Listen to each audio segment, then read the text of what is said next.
Ang susunod na programa ay rated PG. Patnubay at gabay ng magulang ay kailangan sa mga batang manonood. Nakita na ba ninyo si Pilina? Hindi po namin siya mahanap kay Greta eh. At si Greta naman, pinapahanap si Pilina. Paano kayo nagkakilala ni Lisa? Si Lisa ang nagligtas sa akin nung binaril ako ng mga sindikato. Taas na tayo sa taas. Ito niyo. Hindi ko kailangan ng tulong mo. Tama ako. Hindi kita anak. Huwag mo akong tatawagin, Daddy. Alam mo, bagay kayo. Kapatid lang ang turing ko kay Lisa. Pero maliban sa kapatid, wala na akong iba nararamdaman para sa kanya. Pwede po bang malaman kung may kakayahan kayong bawiin ang isang sumpa na nasangkit na? Usapan namin ni Lisa na susunod siya sa akin dito. Pero hanggang ngayon wala pa.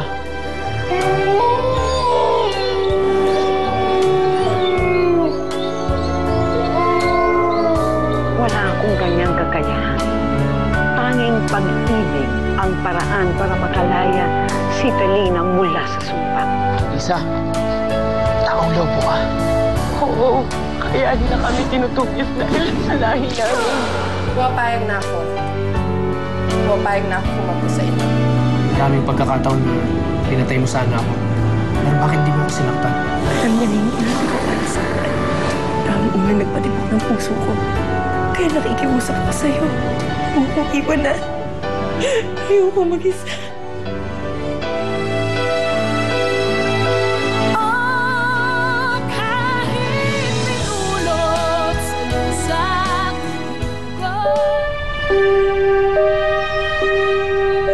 Pilina, nalulungkot kasi si Lisa. Naalala niya yung mga magulang niya. Kaya kinakalma ko lang, kaya niyakap ko. Hindi mo naman kailangan magpaliwanag, Kuya Waki. Kaya lang kita tinawag kasi magpapaalam sana ako sa'yo. Aalis kami ni Johan, punta kami ng San Miguel. Kayong dalawa lang? Oo. Kailangan namin balikan sila, Ma'am Celestina. Baka sakaling sumama sila sa amin dito. Kaawa-awa yung kalagayan nila nung iniwan ko sila sa kalsada eh. Sige, mag-ingat kayo.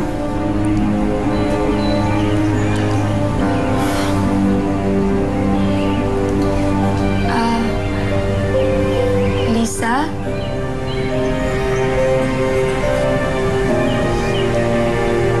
Kayo na muna ang bahala dito sa bahay, ha? Mauuna na ako.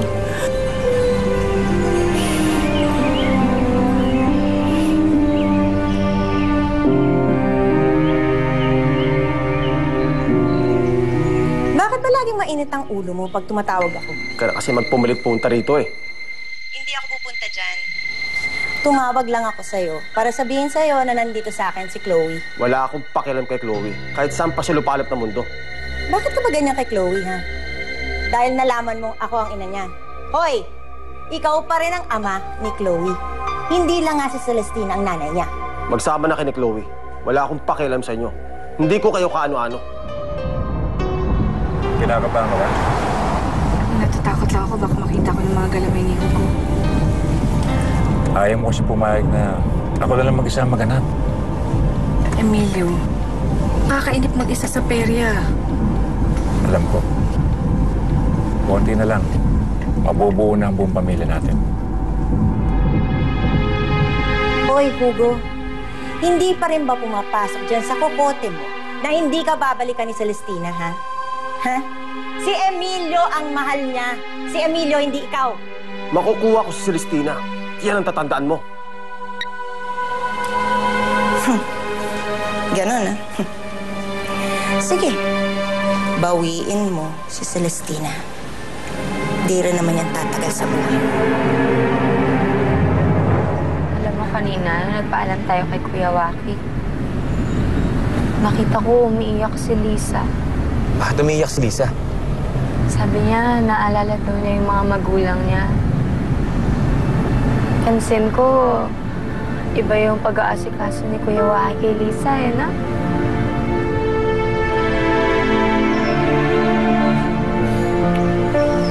Gusto mo daling kita kay Madam Consiba. Baka matulungan ka niya sa kalagayan mo. Paano ba kita matutulungan? naman ang paraan kung gusto mo talaga akong tulungan eh. Joaquin, alam mo kung anong nararamdaman ko para sa'yo. Tawarin mo ako pero Pero ano? Hindi mo ako matutulungan. Dahil si Felina pa rin ang mahal mo, di ba? Di ba? Di ba? oo! Si Felina pa rin ang mahal ko.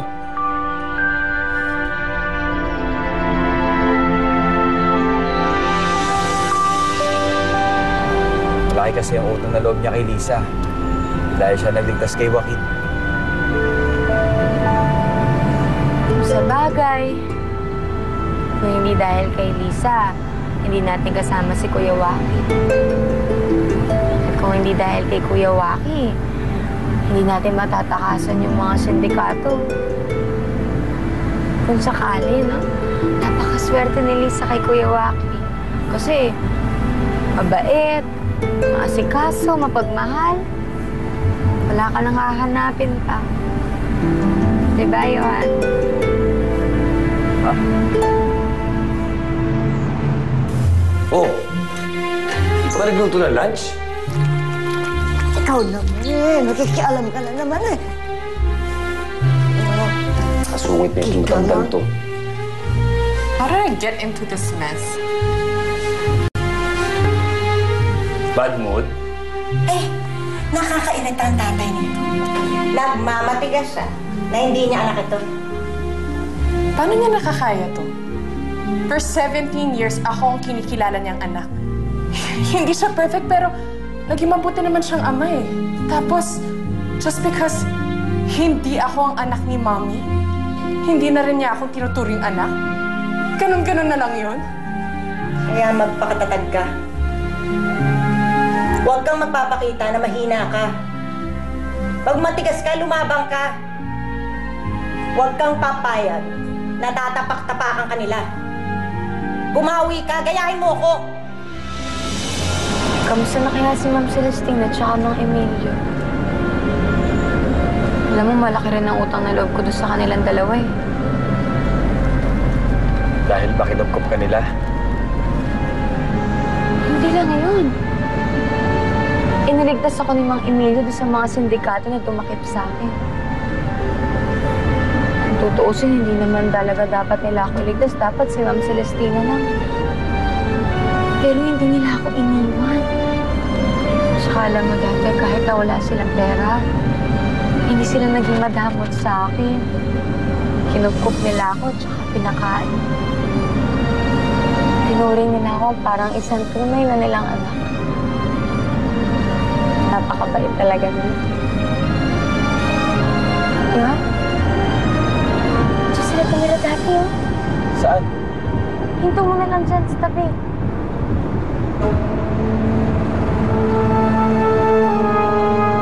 Tara.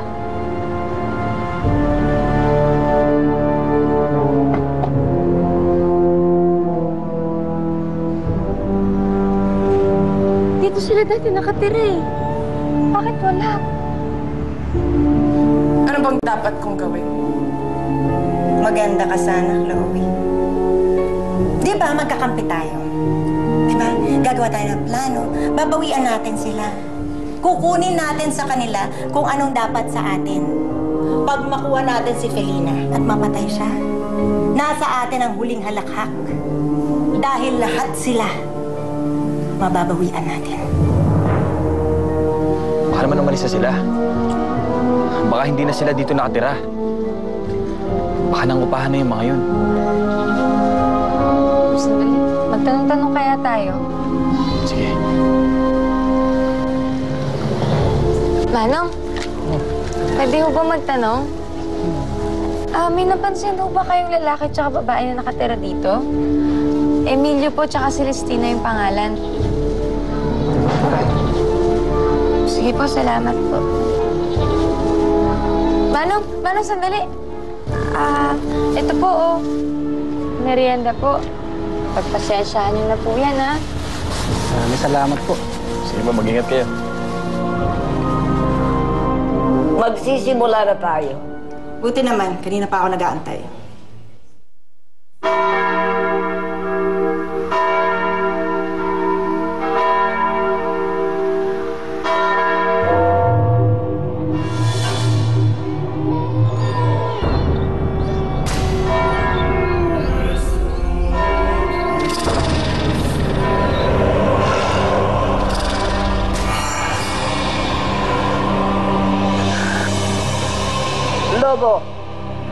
Isang lobo. Lobo na naman yan eh. Naku, tayo na isusunod niya yung pangmamatay, no? Pwede ba tumahimik ka? Anong mapapala ko sa lobo? Malaki. Inumin mo ang dugo para ikaw ay gumaling. Para lumakas. Para makuha mo ang puso ni Tirina.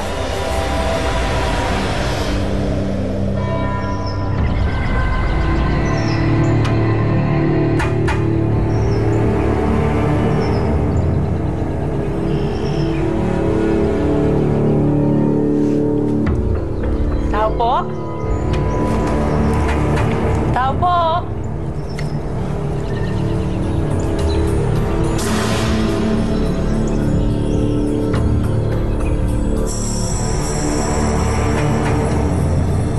Saan ko na lang makikita yung lobong yan? San Isidro. At ano? Si Felina.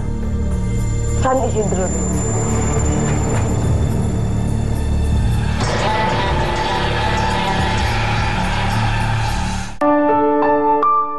Don't go away.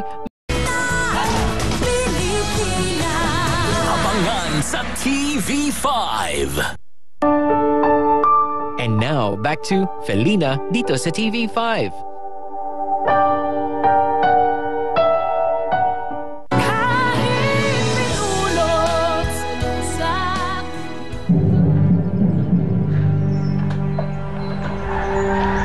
Maupo kayo ka.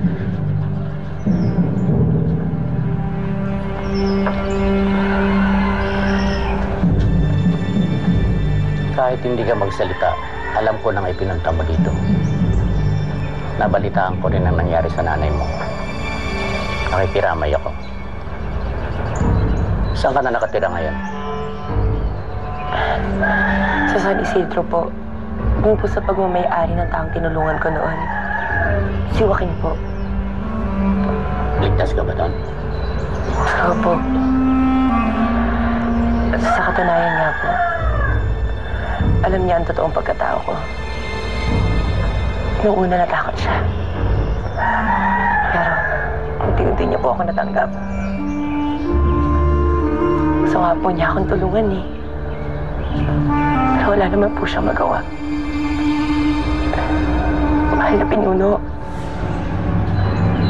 Kailan po ba akong magiging normal na tao?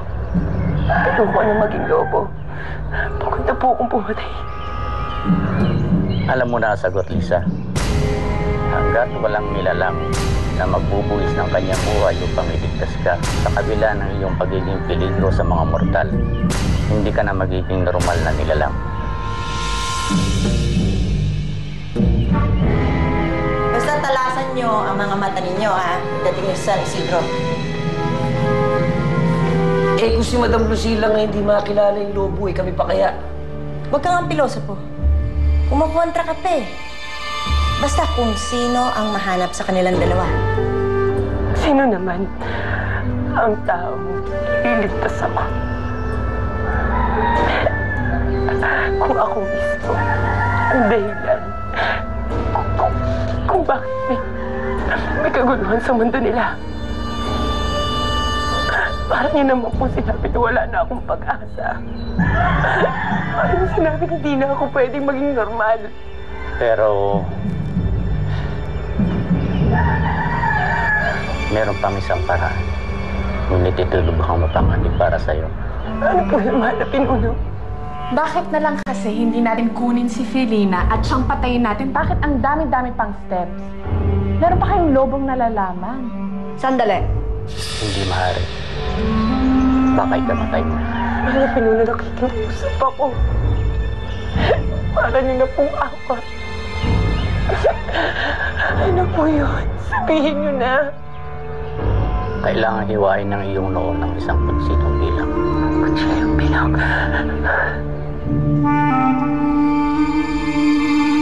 Yan yung nga pala itong nabili kong kutsilyo doon sa matanda.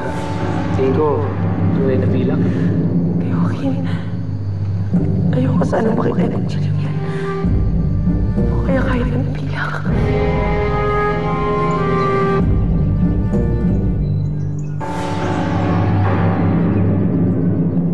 Kaya lang at ayokong sabihin sa'yo.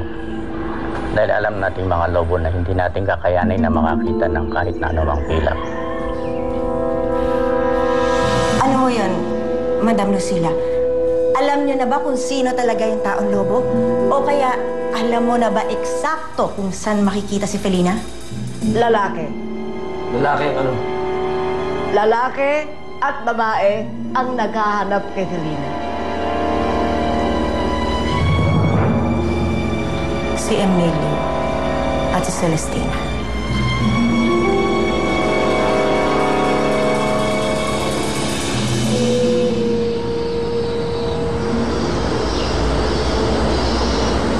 Halika na, Felina.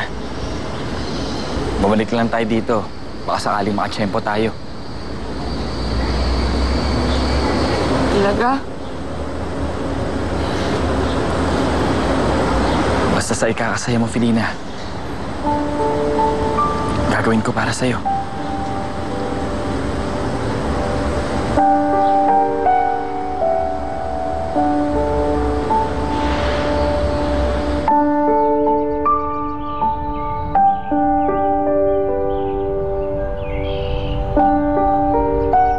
Hindi na makapaghihintay naman ako eh. Pero kapatid talaga ang turing ko sa'yo eh. Hindi ako ang babaeng nararapat sa'yo. Kuya Maki!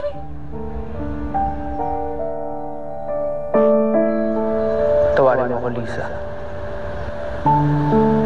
Pero si Felina ang mahal ko.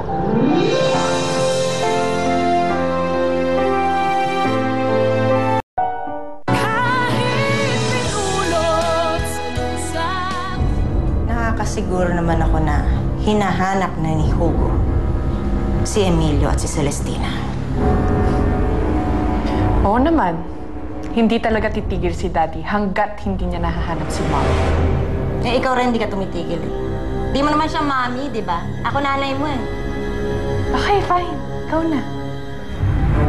Malamang niyan, sinabi na ni Agatha kay na Celestina na anak na si Felina. Wala akong pakialam. Ang importante ay mahanap yan. Lobong yan o kaya si Felina. Madali nang mabura sa mundong ito si Celestina.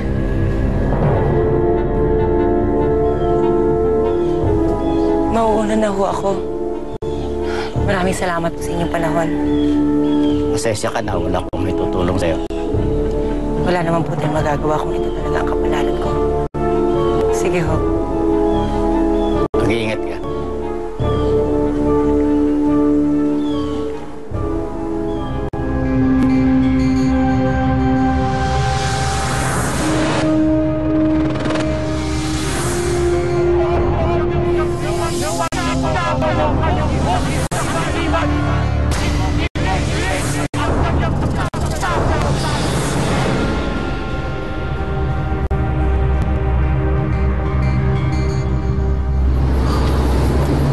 Pinasok mo, Marlon. Liligaw na yata tayo. Pupungos-pungos ka kasi. Pasensya na, boss. Natok na ako. Uy, babae!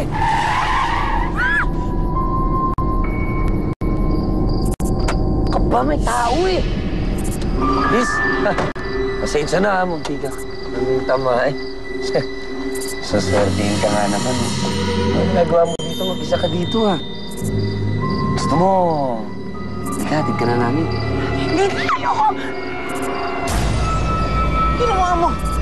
Hindi mo lang tinanong baka may kilala niya si Felina.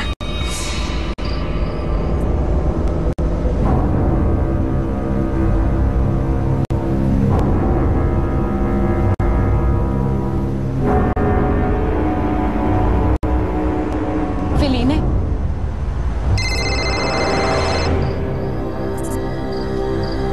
Tol. Nakita ko na. Sino? Si Felina o yung lobo? Ang babaeng nagpatibok ng puso ko. Eh kung patigilin ko sa pagtibok yung puso mo. Ano ka ba?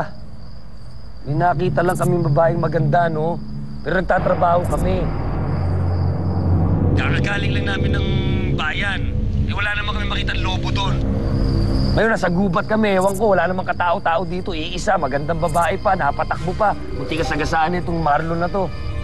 Di ka naman nag-iisip, Tol. Natural nagiging tao rin yung mga yan, hindi ba? Yun na nga. Paano nga namin makikita at maalalaman kung sino ang lobo kung normal ang anyo niya, no? Tis, okay ka lang ba? Alam mo, walang kwenta yan si Chloe. Mas kinabantay mo yan dyan eh. Sis! Paul! Alam mo, mabuti pa, uwi na kami.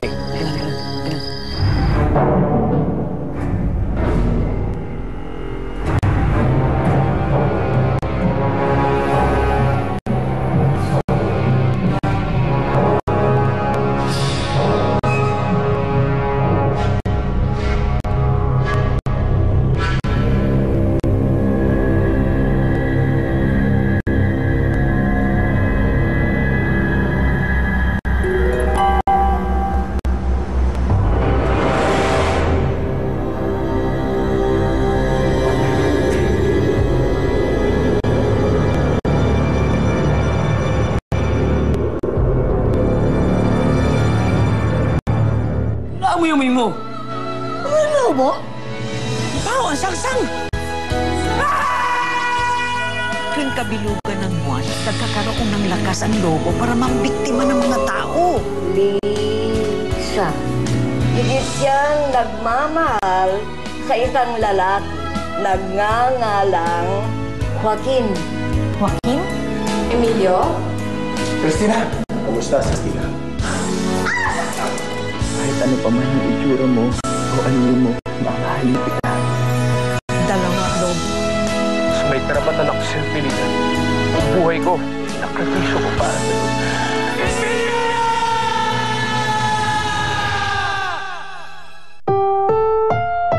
Ang susunod na programa ay